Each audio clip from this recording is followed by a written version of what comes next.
So today, as we think about in many religious faiths, the guiding star, the Star of Bethlehem, the North Star, we're going to take a look a little bit about that as we begin the new year, talking about our North Star.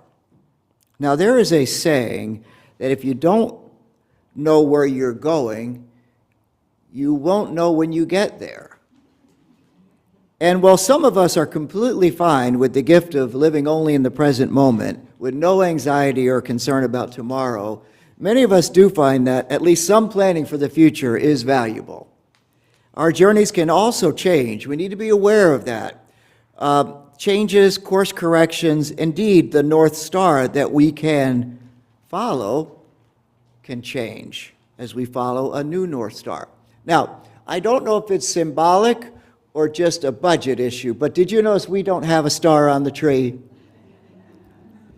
I think that's because Unitarian Universalists don't want to tell you what star to follow, okay? You got to follow your own star. So we don't even put one on the tree, although I did think about bringing one this morning. When we look at our congregation, we do a triannual survey, and thanks to Mike Plummer and Linda, we look at where are we, where have we been, and where do we want to go? So it's important for us to look at that in each year for us to review it as a community. For you personally and for me, for example, in college, we might have had a career goal. It might have changed, and our North Star changed. Maybe even some values that underpinned that North Star changed. Maybe money became less important. Maybe it became more important. Moving through our adult lives, often that North Star became more obscure. What seemed so clear in our youth might have gotten clouded by realities. Jobs, marriages, children, divorces, career changes. Not everything went according to plan. And we might have lost sight of our own North Star. Or it might have blown up, just like the brilliant, beautiful death of a real star. So we had to take some time and refine our North Star, or find a new one. When reading about the three wise men, I had to wonder, why could only the three magi see an incredibly bright star, which must have taken them weeks or even months to follow?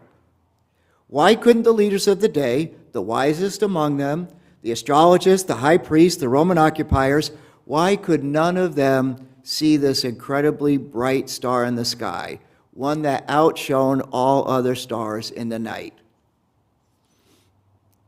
Even as the three Magi's talked to the leaders about it, about the star they could plainly see and no one else could see, they were asked to report back after they got to Bethlehem, which, by the way, they did not, after being told in a dream that that would not have been a good idea. Was it that the three Magi were smarter, or more gifted, maybe just had supernatural powers? I don't think so. Perhaps they were more aware, more open to wonder, more conscious of the mystical nature of the universe around them. They were definitely in the minority, though, of three. So I think we find ourselves as Unitarian Universalists today in much the same way. We seem to see things clear as day. Well, at the same time, we look around and we see so many others, including family and friends, that seem to simply and blindly, in our non-judgmental opinion, march on, oblivious to what's going on around them. Don't people see the danger of unfettered access to automatic military-type weapons? Don't people see the value of renewable and sustainable energy development? Aren't people aware that we are 99.999% alike? And that whatever differences, however minuscule, should be respected and honored? Don't people see that religions are guides, not dogmas or facts? That there are many routes to understanding the good and connecting to the divine, not just one narrow road that each faith tends to claim as their own? And although we are not a minority of three like the Magi, We, as questioners, always are among those considered heretics by the Orthodox mainstream. We are not extra special. We are not supernatural. Well, maybe there's a few of us in here that are, but most of us aren't. We are accustomed to be free thinking. We do question authorities, and we are open-minded. But we are not alone. There are many like-minded souls, and like us, they see a different North Star, one that shines very bright. And it is true, we get frustrated when others can't see it or don't try to follow it. We get frustrated when we feel that people are hurting others, hurting ourselves, hurting our planet, and we don't really accept ignorance as an excuse. That's the star that calls us. And perhaps the reason that star is problematic for us is that we tend to lead with our rational mind. And our rational mind doesn't allow us to see it sometimes, even as we perceive it to be there. When Unitarian minister and transcendentalist Theodore Parker wrote in 1853 about the arc of the universe, pointing toward justice, he said, quote, "I do not pretend to understand the moral universe. The arc is a long one.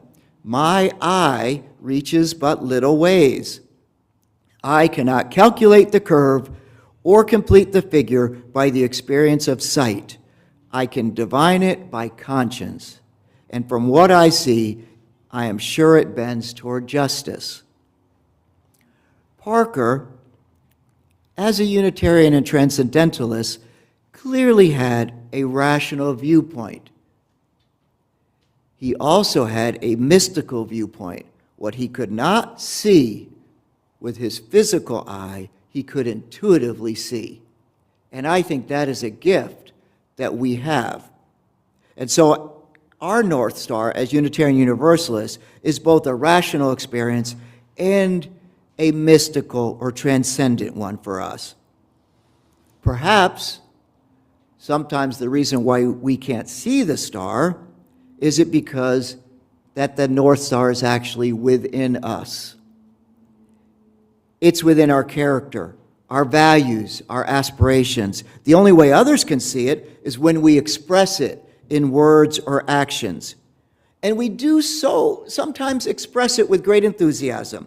For example, as the three magi did, running to the leaders and saying, "We saw this star." And sometimes we do it with great trepidation, as Martin Luther King Jr. did when he borrowed from Theodore Parker's words as he initially felt the call in his ministry to be a leader in racial justice. When you think of your North Star, how is it different today than in the past? What has stayed the same? What do you go back to? Something that might have been lost in your youth. Perhaps, as said in our responsive reading, wonder is somehow the sting that adult reality devours. We are most of us, in that adult reality. And so we want to see what was that wonder that we might have had. All religions call for a time during the year to take a personal inventory and reflect on how your life is going. The Jewish community does this in the Atonement in the fall. The Muslims do this during Ramadan, and the Catholics do so in Lent before Easter. The secular version of this spirituality is doing our New Year's resolutions. So as we go into the new year, I want you to feel free to do your resolutions. Make resolutions, and I wish you the best in achieving them. And I hope you can be gentle when you don't reach 100%. It's going to be okay. There's always 2027. But mostly, I want you to reflect on your deepest values, what we as a community and what we individually see within ourselves. What is that North Star in you that guides you, that strengthens you, and that sustains you? I want to thank this community, the Unitarian Universalist Church here in Northeast Florida, that affirms our North Star, that gives us solace in a world that appears to abandon the very values that are integral to our North Star. Listen to this poem called First Comes the Waiting by Unitarian Universalist Erica Hewitt, and think of where you are on the cusp of the new year. It goes, "This is the season of endings and beginnings, where the small signs of dawn pierce through the night, and something new is born. But first comes the waiting. First comes the lessons of endings and beginnings.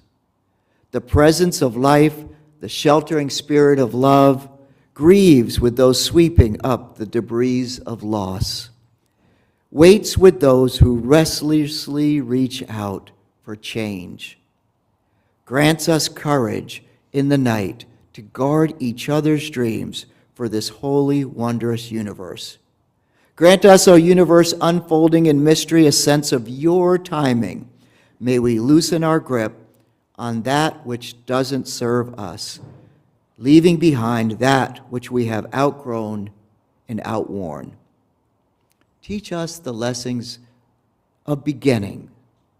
Remind us that such waitings and endings may be a starting place, a planting of seeds which bring to birth what is ready to be born. Something right and just and different. A new song, a deeper relationship, a fuller love in the fullness of time." And so in this community, let us have the courage to do this, to seek a new song, our deeper relationships, fuller loves, to plant the seeds, and to have the courage to guard each other's dreams, that this becomes a safe place for each of us to hold our dreams and to support each other. I suggest that we be strong and gentle at the same time, both with yourself and with others who seem to be following a star that goes counter to what we think is good. Next week, we talk a little bit about the concept of Zen, the element of water that helps us to make resilient in this new year. Because I think resilience is going to be a good word for our community. Unitarian Universalists are different from the mainstream, but we are not better. I do think, though, we have a universal message that is true and that does need to be heard. And that is, I think, a purpose that we have in our new year, one that we have every year, but perhaps more importantly than ever. It is perhaps the most spiritual, mystical message that we can give to the world, that the transcendent is calling us to a renewal of love, independence, and freedom worldwide, and interdependence. That the universe is asking us to be a thinking people, to question the authorities, particularly when they're misleading us. That the divine seeks justice, inclusion, and equity, perhaps as never before, because all of those are under attack. That our planet actually does have a voice, one that is crying, literally screaming to be saved, giving humans the unique gift to save and sustain our home, or destroy it. That is an important message for the world. It goes beyond the message that many religions are teaching, which tend to be very self-centered and myopic. It is a universalist message. We believe in covenant. We commonly think of covenant as a sacred promise that we make to one another to create an inclusive and welcoming community. But that's just a small aspect of the power of covenant. We also believe we are part of a covenant of life that leaves no one out of the circle of love. No one. We believe we have a responsibility to stand up to those people or groups who are tearing down the fabric of a covenant of life, and we will help repair those tears in 2026. We are also imperfect at what we do. As Martin Buber says, we are a, quote, promise-making, promise-breaking, and promise-renewing people. So we need to have a North Star that is full of compassion, trust, forgiveness, steadfastness. Some people may call it stubbornness, and forgiveness, and willingness to move into the unknown. That willingness is going to take us ahead because we believe in the North Star within. In other words, we don't have to go seeking it. It's already there. And that's important to remember. We have it within. Imperfect, but faithful to our values, we will not go out of our way to suffer severe consequences because of our beliefs, but we will not shirk from our North Star and where it leads us this year. Those of you who know the Serenity Prayer know that we have to pick our battles. The Serenity Prayer says, God, grant me the serenity to accept things I cannot change, the courage to change things I can, and the wisdom to know the difference. And ultimately, what is a star? It's energy. The star itself is energy. And that energy is something that we use by example. So I think the North Star is asking us to spend our energy wisely. Don't waste it on others who can't or won't listen to reason. Seek allies who also see or feel the same North Star for justice and love. And above else, I would like us to make a resolution to take care of ourselves and our community here in Northeast Florida, whether we are in Fernandina Beach, at home, or here in Arlington. Let us have the strength and the rest to clearly see our North Star as we continue to grow, as our social hall opens up this year, as campus improvement happens. I'm so excited about, and my wife always tells me, smile a little bit more. I am truly excited about what's happening here and for this year ahead.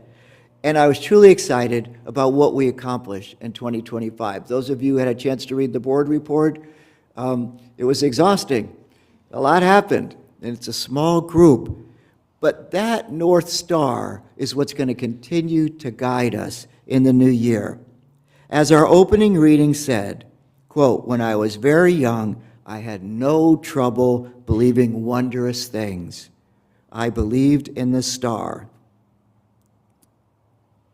Will you join me in seeing and believing in the clear and bright North Star that is already right here within us? Thank you. Thank you.